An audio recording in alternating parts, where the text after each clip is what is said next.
Once upon a time, in a small village, there lived a poor family. The father, Ahmed, worked as a farmer, and his wife, Layla, took care of the house.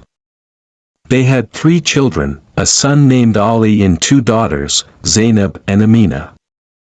The family had little, but they were always happy and kind. One day, while Ahmed was working in the field, he found an old, dusty carpet hidden under a pile of rocks. It looked simple, but when he touched it, it started to shimmer and glow.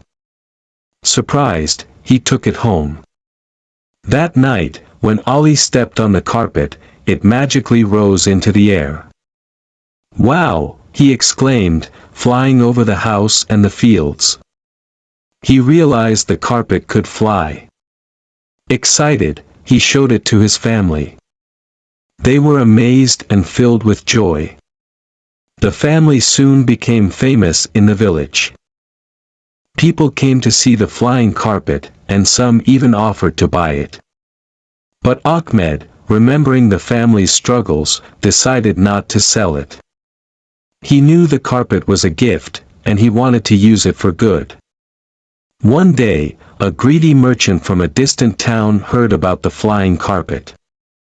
He came to the family with a large bag of gold coins, offering to buy it. "This carpet could make you rich," he said. But Ahmed refused, saying, "The carpet is a gift from the heavens, and I will not sell it." The merchant became angry and threatened, "If you do not sell it, I will take it by force." The next day, he sent his men to steal the carpet. But when they tried to take it, the carpet refused to move. It only lifted those with pure hearts.